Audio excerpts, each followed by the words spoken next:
Good morning. Thank you for the kind invitation. Such a beautiful group of Thai people here, students and faculty and administrators at the university. It is our great privilege to be here and to speak. I will speak first about an introduction to mixed methods research, and then we will take a short break, and then Mariko will be talking about an example of a mixed method study, an illustration in the second half. Okay? Good, good.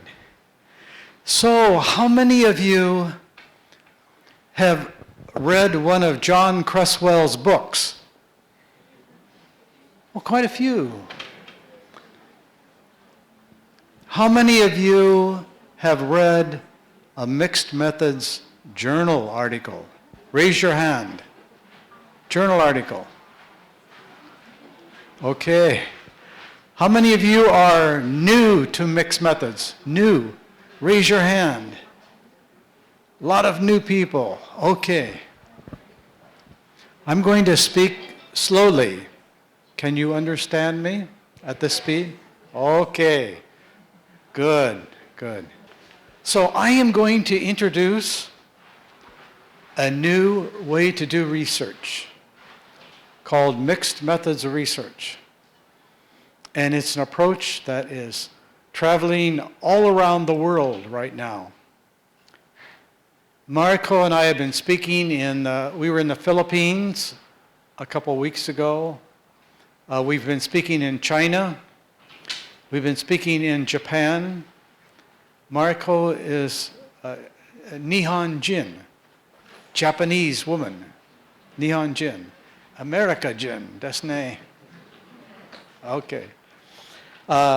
We've been speaking all around the world about this new methodology, introducing it. A little bit about my background here. I'm interested in the importance of mixed methods research and helping to spread it around. I'm interested in how mixed methods can be used in other countries, especially in East Asian countries. I was a Fulbright senior scholar here in Thailand in 2012. I was at Chulalongkorn University in Bangkok on a Fulbright scholarship. So I've been to Thailand, I think 4 times now. This is maybe my 4th time. I started the Mixed Methods Research Center at Nebraska, and then went to University of Michigan and established the Mixed Methods Research Program at the University of Michigan. Mariko and I give webinars on qualitative and mixed methods from Osaka. And I'm best known for my research methods books. And I do have a webinar, johnwcreswell.com. A little bit about my research background. I started as a quantitative researcher. And I was researching educational leadership. That was my dissertation project.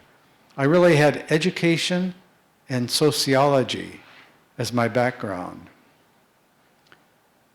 Then, about 1975 or a little bit later, I added qualitative research to my interests. By the early 1990s, I was conducting mixed methods research, quantitative and qualitative together.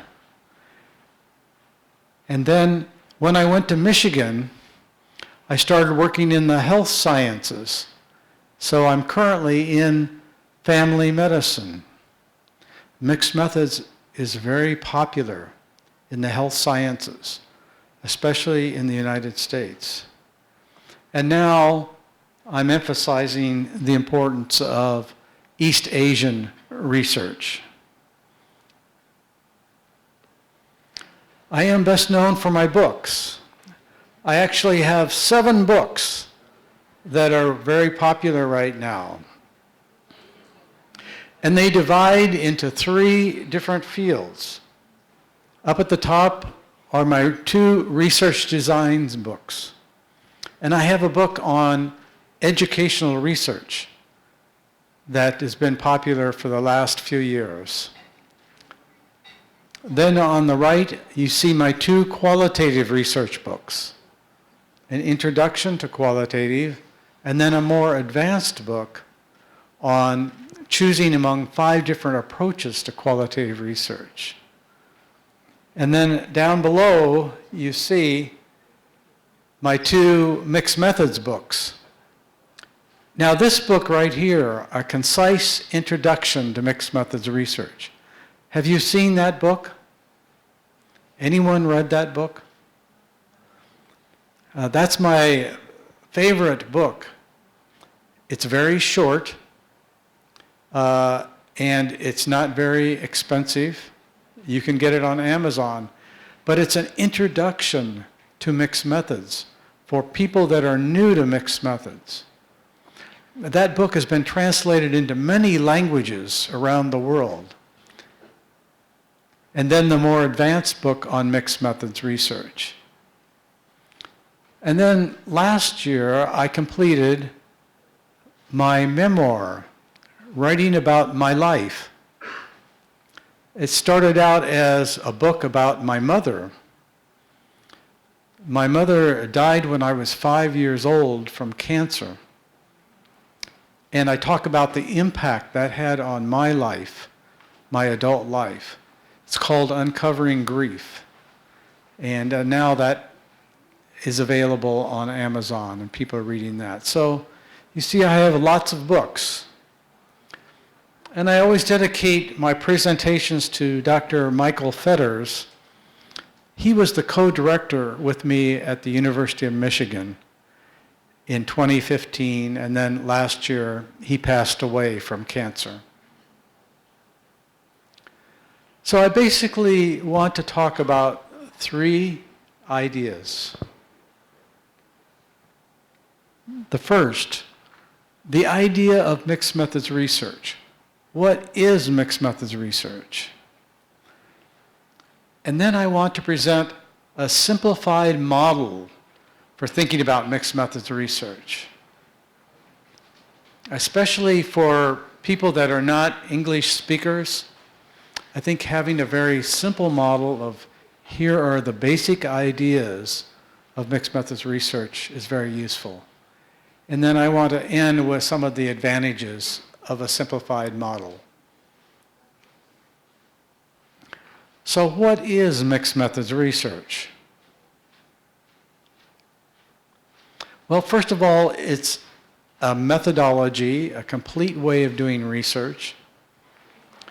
It comes along after quantitative research and qualitative, and then mixed methods. So it's one of 3 major mixed approaches to research. It's about 35 years old. Several people were writing in different places in the world about the idea of bringing quantitative and qualitative research together in mixed methods. There were 9 people. I was one of those individuals, 1985. We were in different fields, education and management, sociology, the health sciences. We were not talking among each other, but we all knew that it was time to bring quantitative and qualitative together. For years, they'd been kept separate. I'm going to do either a qualitative study or I'm going to do a quantitative study. So we felt that it was time to begin thinking about, well, what would happen if we brought the 2, qualitative and quantitative research, together? So it has gained popularity as a new methodology. It's spread around the world, especially through the social sciences and the health sciences. And there are many, many mixed method studies in the field of education. So I've been taking this idea around to different East Asian countries, and there's a tremendous interest. I was in an online conference speaking about mixed methods to 3,000 people. In China, they had a major conference on mixed methods, and there were over 600 people there. So that lots of people are interested in mixed methods research. What is the basic idea of mixed methods research? We could start at many places in the research process to talk about this, but the main thing is for you to think about the data that you are collecting to study your research problem. So I'm going to focus on the data that you collect. Now, the way I think about it is there are two different types of data: quantitative data and qualitative data. Qualitative data, you can see all the different types: interviews, observations, field notes, drawings, focus groups, newspaper accounts. On the quantitative side, we have instruments. We do quantitative observations.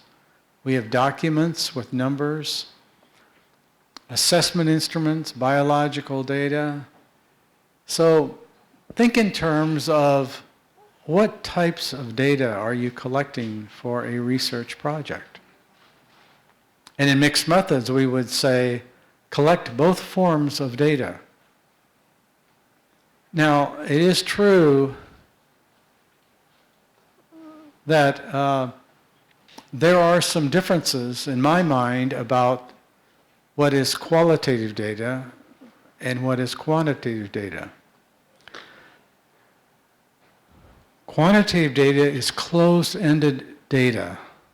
That means that the researcher comes up with response possibilities and then asks a question of a participant.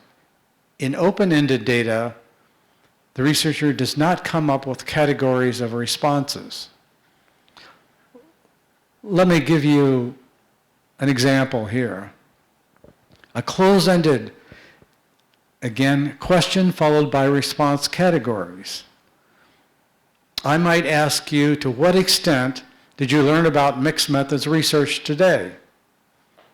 And give you the categories of to a great extent, to a little bit of extent, to no extent, some extent. I'm giving you categories to respond. But then I could gather qualitative data and say the same question. Did you learn about mixed methods research today?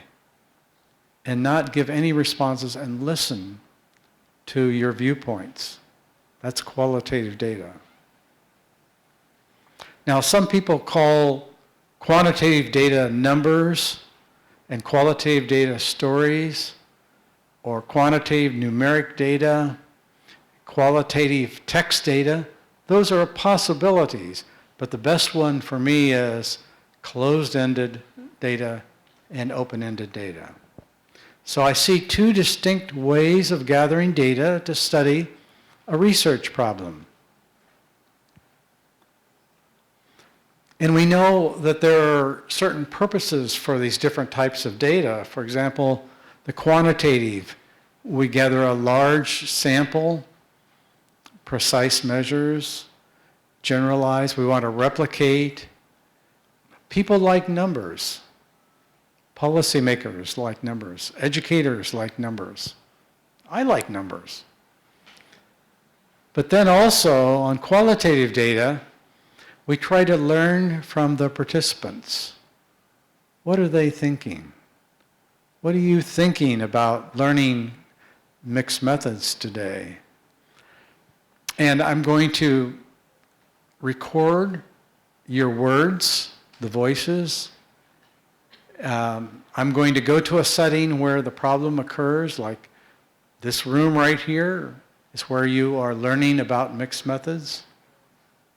I'm going to gather personal information. In other words, it's going to be important that you tell me your personal expectations and experiences. And it's true that people like to hear stories. In fact, in the Asian countries, when I was in Malaysia and the Philippines, you know, the oral tradition of storytelling is very, very important. So I think learning qualitative research and gathering personal stories is going to be part of your research journey in learning how to do mixed methods.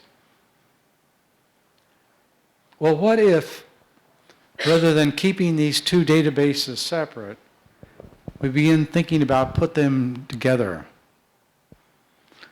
So I was speaking in South Africa, in the country of South Africa in Africa, and a mathematician, a mathematics educator actually, in my audience came up and said, John, mixed methods is like two hands coming together.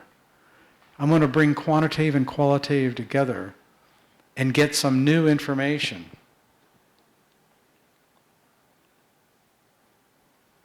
So I'm going to collect in my research study both forms of data. And then I'm going to bring them together. The term in mixed methods is integration. I'm going to integrate the two databases. Am I okay so far? Okay? Okay, so I'm going to bring the two databases together. That's a very important feature of mixed methods research. Some would say integration is the key idea in using mixed methods research. What results do you get? First of all, from quantitative results, statistical significance, confidence intervals, effect sizes, descriptive statistics, inferential statistics.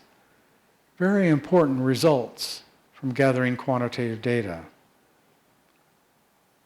From gathering qualitative data, what do we get? Well, individual quotes from individuals, codes and themes, stories that emerge, interpretive outcomes,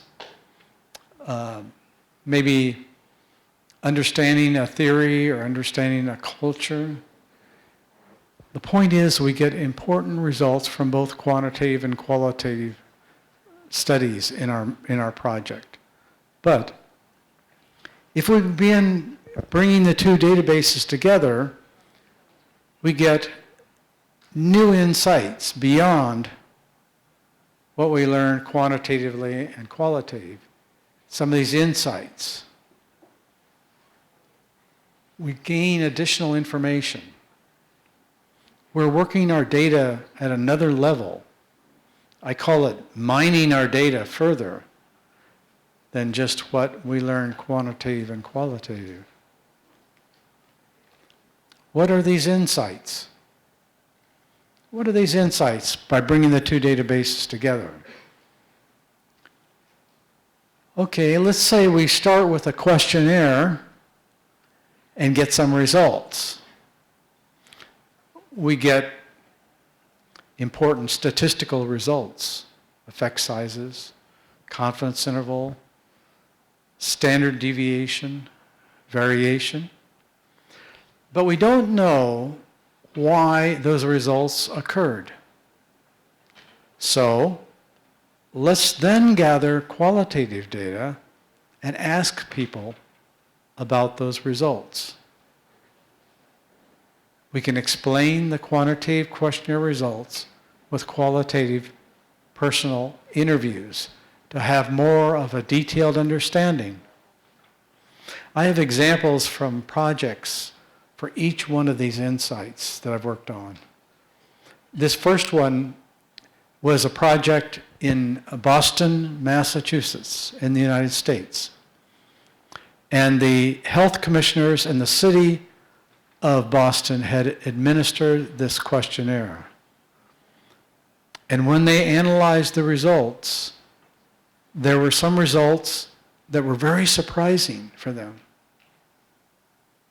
So I said, well, why don't you follow up by gathering some interview data, qualitative interview data, to help explain those results? They said to me, well, we hadn't thought about that before. But you know, mixed methods researchers are thinking about bringing the two databases together. We can validate our quantitative questionnaire results with qualitative interview data to see if the responses are the same or different. And that's a mathematics education project that I worked on with the National Science Foundation, because we had a good instrument measuring what math teachers, how they felt. But then when we did interviews, we got a very different perspective. So that led us then to go back and try to find a new quantitative measure. We can adapt a quantitative questionnaire by first gathering qualitative data and modifying our quantitative questionnaires to best fit the sample or population. Okay, this is very popular in international research. I say you just can't take a Japanese or an American depression instrument and administer it in Thailand. No. We need to talk to people in Thailand, understand how they're looking at depression, and then modify our instrument. So this approach, which is called the exploratory sequential design, is very, very popular all over the world in different countries right now. Western instruments don't always work, and we need to talk to the people and then change our instruments to best fit the population. We can add quantitative interview data to qualitative experiments to help explain our experimental results. Some of you may have done an experiment. And Mariko is going to talk about her study, which was an experiment, in the second half. But you know, in an experiment, we find out if the treatment works and whether the treatment is significantly different than the control group. But we don't know why that is, do we? So we could follow up qualitatively to ask some people, why did the treatment work so well for you? We can put qualitative data into an experiment and have a mixed method study. Finally, we can even use it in evaluation, which is this last point. We can evaluate a program by gathering both quantitative and qualitative data. Mariko is going to share her dissertation project, which did exactly that. She gathered both forms of data. So these are some important insights. If you just gather quantitative data in a project, or you just gather qualitative data, you're missing an opportunity for bringing the two databases together and gaining some additional insight. That's the idea of mixed methods research. Whoops. So in mixed methods, it gives you more evidence, both quantitative and qualitative evidence, and then additional insight, combining the two types of data. Some of the basic ideas of this approach, using closed-ended data and open-ended data from a philosophical, multiple ways of knowing, learning about your problem. Using both quantitative and qualitative is valuable. Remember my background. I started as a quantitative researcher, and then I started teaching qualitative research. And then I started teaching mixed methods research. So, I do believe in the value of quantitative research as well as the value of qualitative research. Mixed methods is not better than quantitative or qualitative. It's just another approach, a new approach. And we know how we're doing research continually changes and evolves into new ideas. So mixed methods is one of the new ideas in research. And I often say that it's one of the latest methodologies to be introduced in the social sciences, in education, in the health sciences. And it's become popular because of the internet. We have webinars on mixed methods. We have focus groups. We have interest groups that have formed. So mixed methods has really grown up during the internet. So, what are the key, most important ideas to know if you want to do mixed methods research? I'm not going to give you a list of 20 ideas. In fact, I'm going to give you just 6 ideas.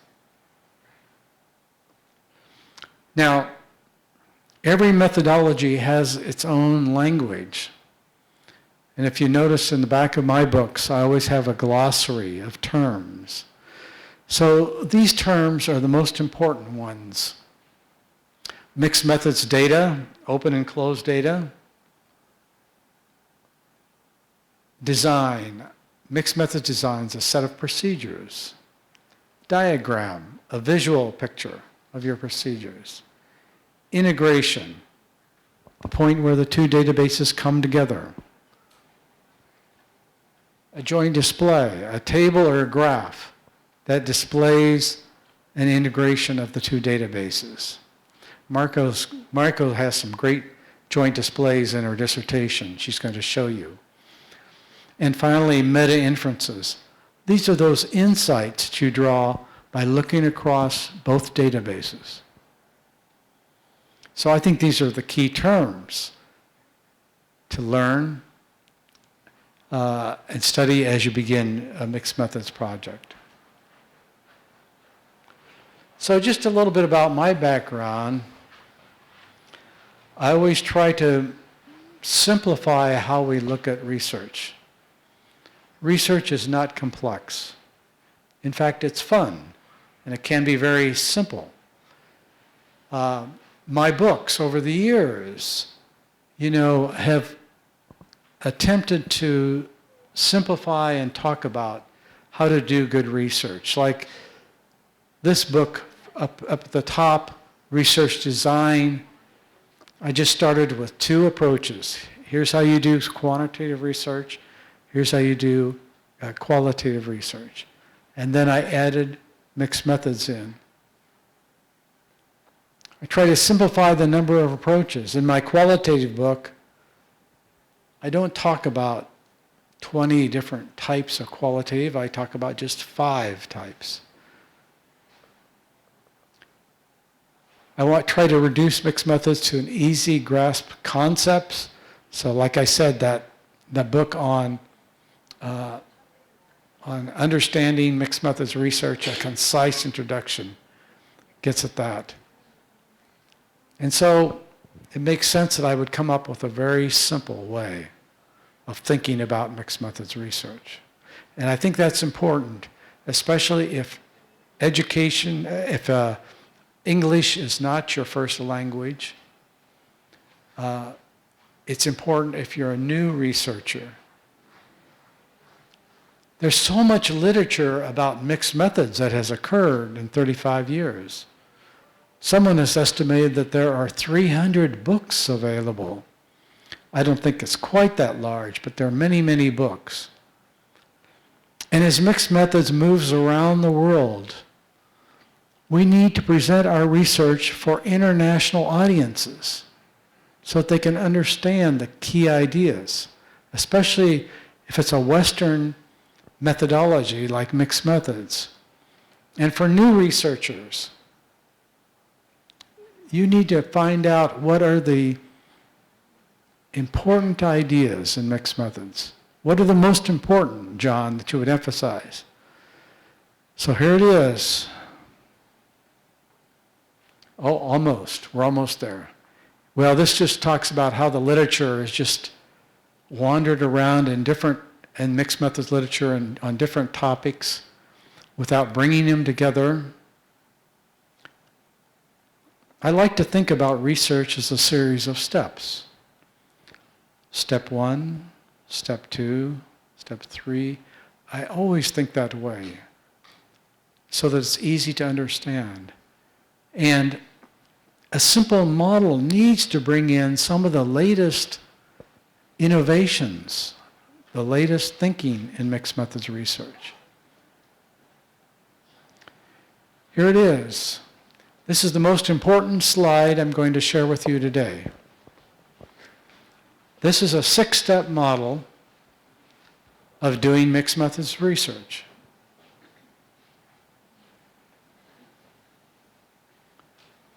It's not a model with 20 steps. It's a very simple model. And if you understand these 6 steps, I believe you'll understand the basic ideas of conducting a mixed method study, and you could conduct one. What are these ideas? Well, first of all, we're going to start with a research problem, research questions. And this is a type of problem where we would have a more complete understanding if we gathered both quantitative and qualitative data. So only quantitative or only qualitative is really not enough to understand the problem. Take, for example, the COVID pandemic. It's important to have numbers, statistics on how many people in Thailand got COVID. But it's also important to talk to people and hear their stories about how they contracted COVID, whether they decided to get vaccinated for COVID. So that pandemic can be best studied with both quantitative and qualitative data. So here we are. The second point is we're going to collect both quantitative and qualitative data. Open and closed-ended information. Now the next thing we're going to do is we're going to put those two databases within a set of research procedures called a mixed methods design. There's probably been more literature written about mixed methods designs than any other topic, so that's a very important part. Now within that design, what we're going to do is we're going to bring the two databases together. The integration, the key idea. We're going to integrate the data within a mixed methods design. And then once we gather our data, we need to put the two databases together in some type of a picture to look at the integration, the insight that occurs. So I'm going to be talking about a joint display table. That is a new idea in mixed methods. It was probably first written about in 2015. And if you turn to the major journals in mixed methods, almost every study now has a joint display. And Mariko is going to show you some joint displays in her dissertation. Now we're working up to your project, aren't we? Then we look at that joint display and draw insight or inferences by looking across the two databases, and that's the additional insight. That's it. If you understand those 6 points, you can conduct a mixed method study. And if you're visiting with your professor about doing a mixed method study, just bring this diagram and say, okay, I'm going to start with the problem, the data, the design, the integration, the picture of the integration in a joint display, and then the insights that I draw. Now, there are other parts here. You know, we have theories, we have philosophies, we have ethical issues, validity issues. They all surround this 6 steps. But those are the 6 steps. Now let me take each step and explain each one in some detail. Next. Step 1, study a research problem. This is a problem where your problem can be best addressed by gathering both quantitative and qualitative data, participant perspectives and also the researcher's perspectives. You want multiple perspectives, and then you'll be gathering multiple databases. Mixed methods research problems are in almost every field. Neuroscientists have mixed methods problems. Policymakers have mixed methods problems. Educators have mixed methods problems. You know, how do you address the discipline in the classroom as a teacher? Well, let's gather both quantitative and qualitative data to understand that. So there's the quantitative data and the qualitative. In the quantitative, we're going to gather surveys, questionnaires, instruments, observation checklists, reports with numbers. Qualitative, we're probably going to do open-ended interviews or open-ended observations, certainly documents. I had one person in Colorado who did a qualitative part of their mixed methods by looking at newspapers. That's a document. It's a text document. Or you might even gather audiovisual or social media data, information about websites, text messages, Facebook pages. So the internet is opening up all of these possibilities for new types of qualitative data. Step 2. So I'm not just going to collect qualitative data and analyze it quantitatively. I'm going to collect both qualitative and quantitative data. It's very important. Now the next thing I'm going to do is select a mixed methods design to put these 2 databases into. Now over the years there have been many approaches to design, different names, different types. Many types have been written in the mixed methods literature. In my book with Plano Clark, called Designing and Conducting Mixed Methods Research, we talk about 7 different types. Not 25, not 30. These are the most important ones. First of all, what we call core designs: convergent design, explanatory, exploratory. And then these core designs can be put into procedures or processes, like into an experiment, into a case study, into a program evaluation, different ways it can be put in. Well, let me take you through these designs for just a moment. Convergent design. Here's what the picture looks like for a convergent design. You gather both quantitative and qualitative data, and you merge the 2 databases, and then draw insight from that merger. The result is to compare, often the compare to both databases.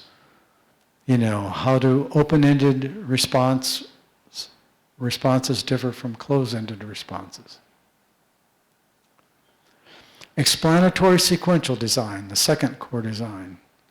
So in this project, I'm going to start quantitatively and gather data and analyze it.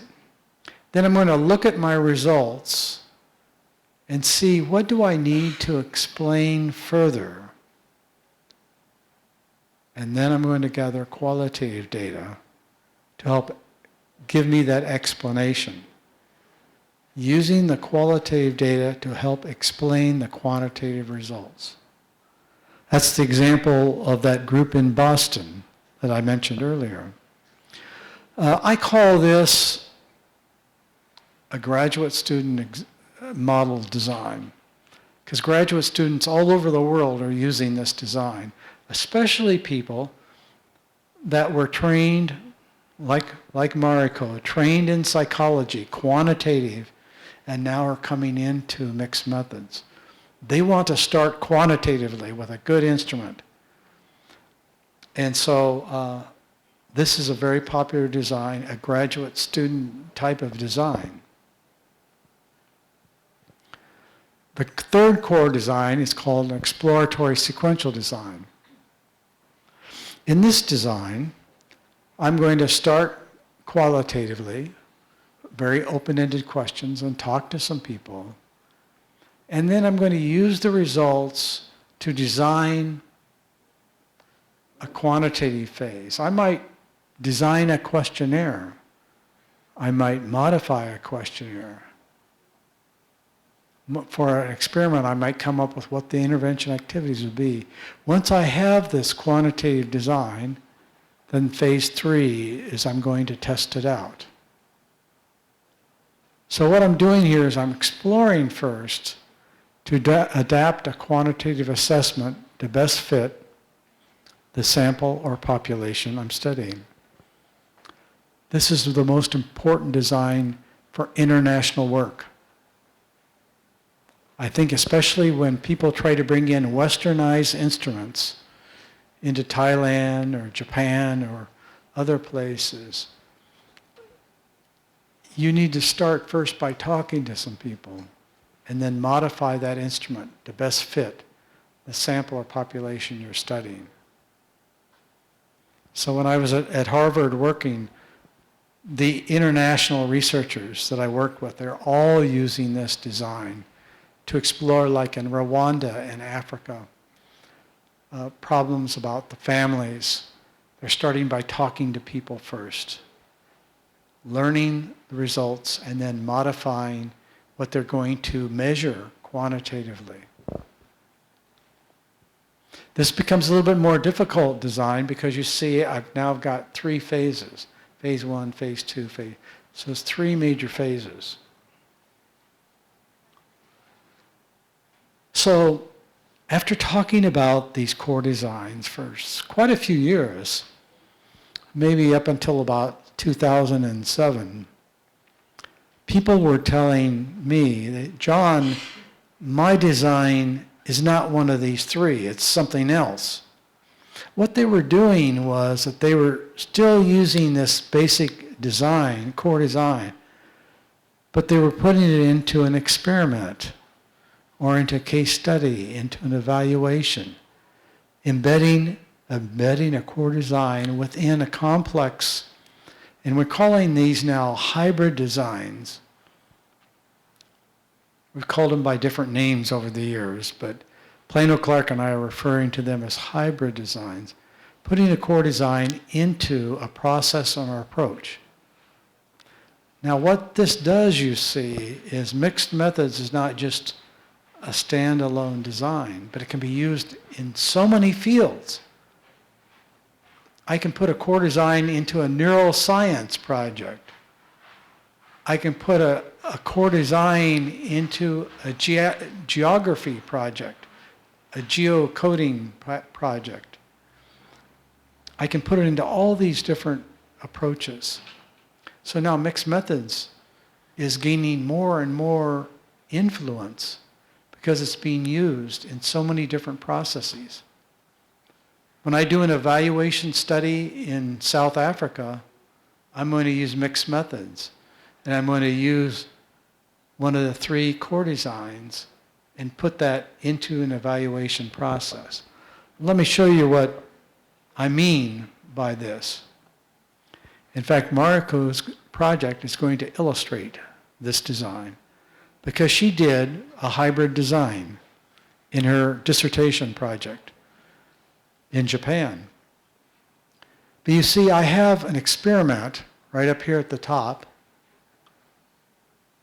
with pre- and post-test measures and an intervention, and I probably have at least one experimental group and one control group. Now, I can put qualitative data into that experiment before the experiment begins. A lot of reasons: recruiting participants, developing workable interventions, developing good pre-test, post-test measures. I am embedding or bringing in a core design into an experiment. Another one is right over here.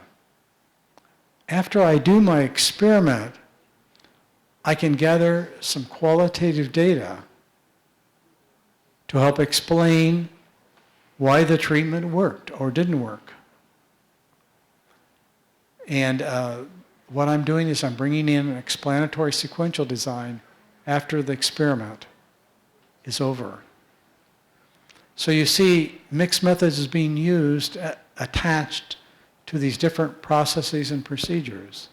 So its impact is getting larger and larger across many fields. I can do an evaluation project.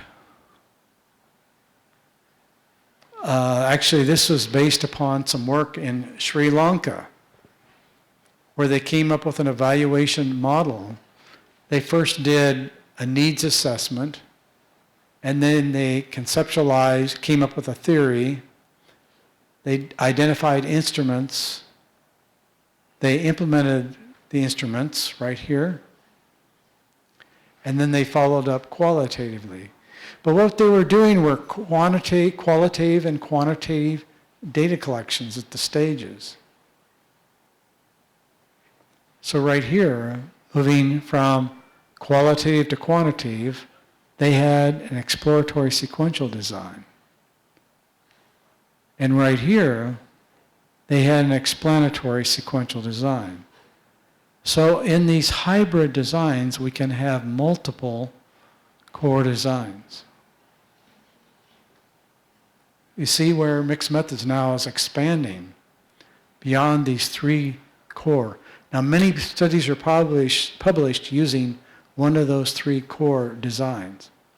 But more and more studies are being published that involve a hybrid type of design. So now we have our design, and we need to bring in the 2 databases together. The integration. I use the picture of a bumper car right over here. It's where the 2 databases are connecting in your design. Do you have bumper cars in Thailand? You do. Pardon me?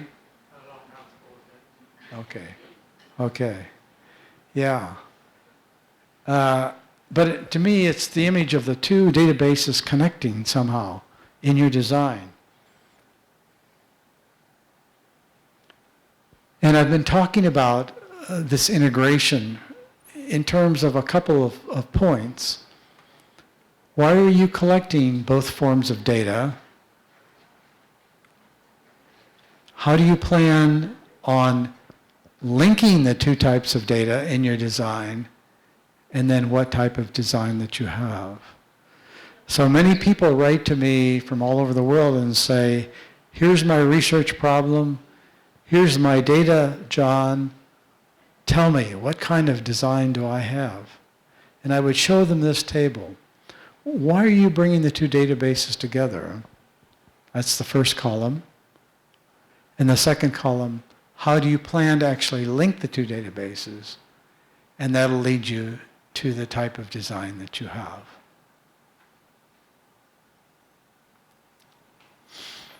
another way to look at integration is to see a picture of it. This happens to be a picture of an explanatory sequential design.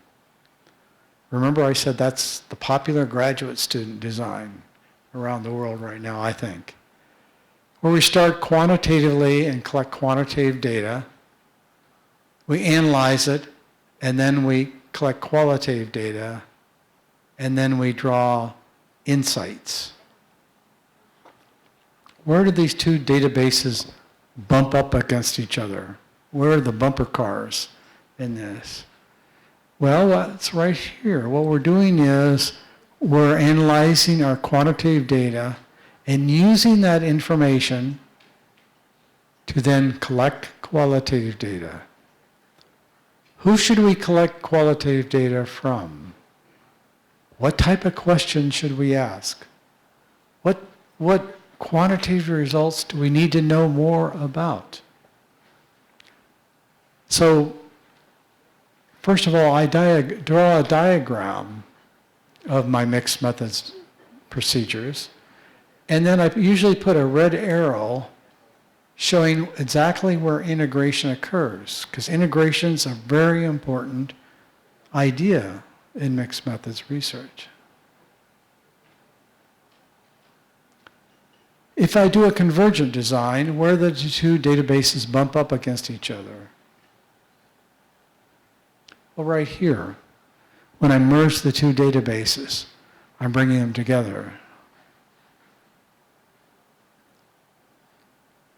When I do an exploratory sequential design, where do the two databases bump up against each other? Well, I gather qualitative data, and then I look at the results to build a specific quantitative assessment of a process or an approach that's sensitive to the people I'm studying. So integration is occurring right between here. And some people actually look at integration at the end. Once I test out this quantitative instrument, how do the results differ from my qualitative data? So I put a second point of integration right down here at the bottom, right here. The key idea here is to draw a diagram of your procedure. And you'll see Mariko's diagram in her dissertation project. And then also to indicate where integration occurs. In that experiment that I talked about, where's integration occurs? Well, it depends on where you gather qualitative data, but if you gather qualitative data after the experiment, you're integrating between these two phases, the experiment and the qualitative follow-up phase.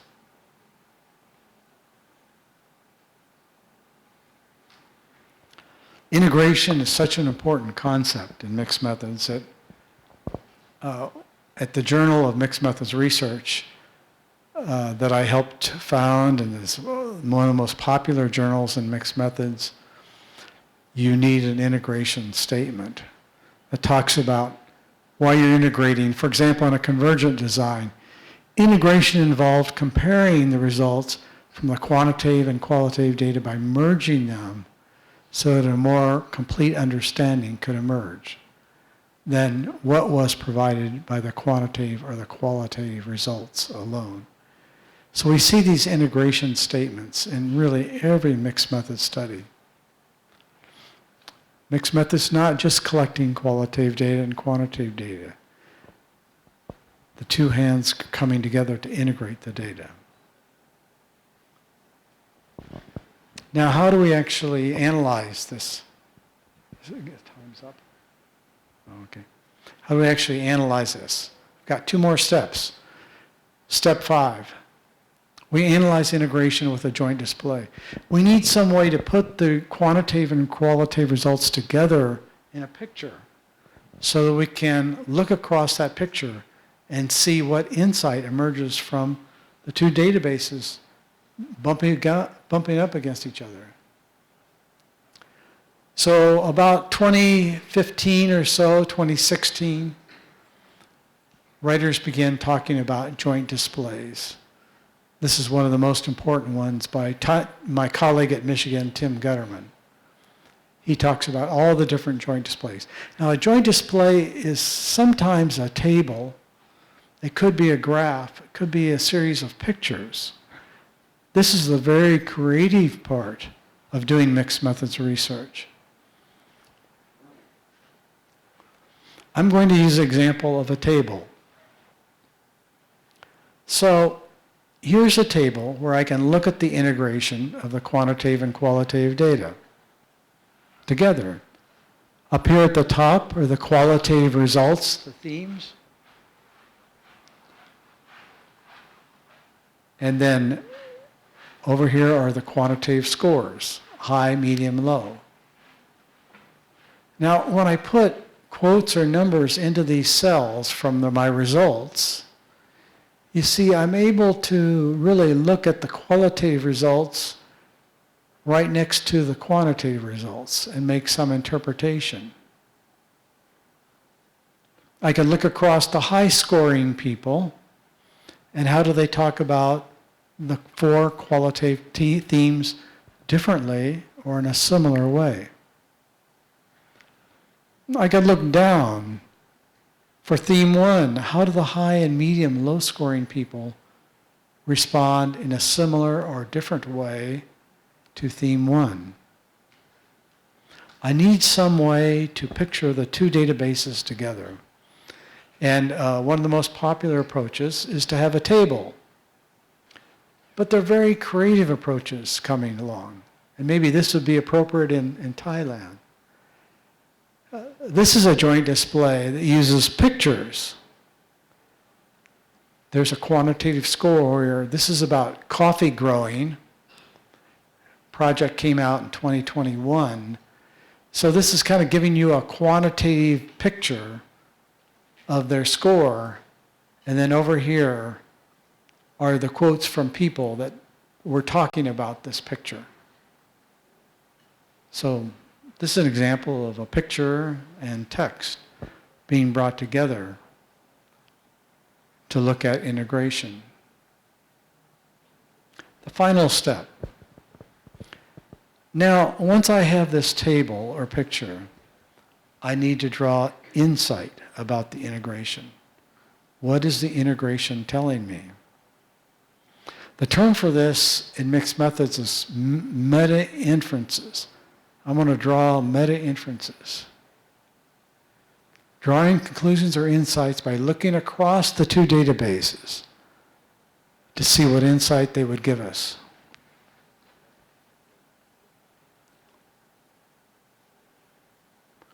Why are they important? I think this is the major step in doing a mixed methods project.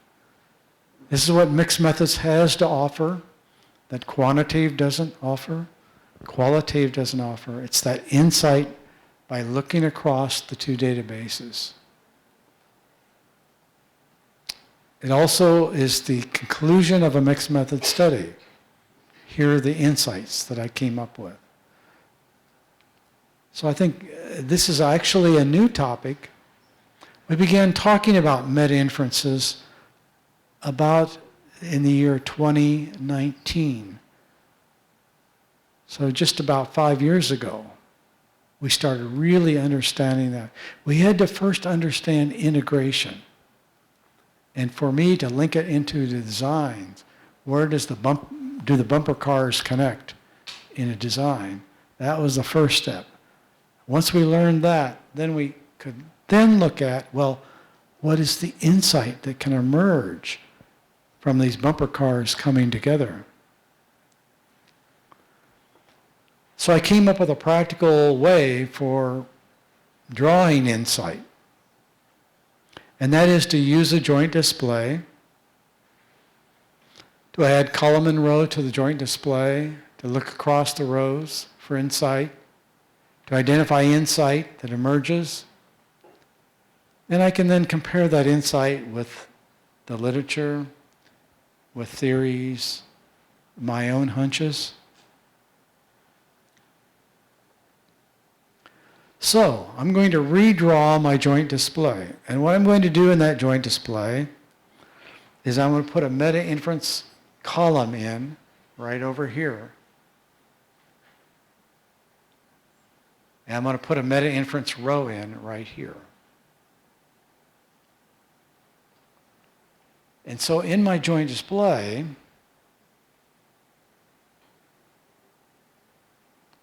I can look across, say, the high-scoring people, and talk about what insight I learned by comparing their insights across those 4 themes.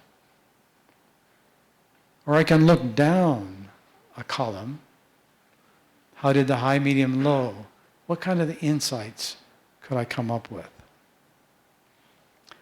Now, the literature on meta-inferences is still developing, but basically, people are looking at what is the fit. Is there agreement between the quantitative and qualitative? Is there disagreement? Are there new insights that can come from this? How does it relate to theory? How does it relate to theory, to the literature? How does it relate to personal experiences? Meta-inferences, the insight, is probably the most important contribution of doing mixed methods research. So here we have that 6-step process model again. If you understand these 6 steps, you have a basic understanding of mixed methods research. All the literature, all the articles, all the books will come back to kind of these 6 points. The advantages. The beginning researcher can actually start conducting a study, working through the 6 steps. It takes research as a process of steps, that one builds on the other. It brings in some of the latest state-of-the-art thinking about mixed methods, meta-inferences, in the last 5 years. We've been looking at that. I have 2 papers on meta-inferences right now that are going into journals for publication. It brings in joint displays. That's about 10 years old. It brings in the latest thinking about designs, hybrid designs, where we move beyond core to complex designs. It's a process model connecting the steps, and I think it summarizes what I feel are the 6 key concepts for doing mixed methods research. Now, wouldn't you like to see an actual mixed methods study that demonstrates these 6 steps?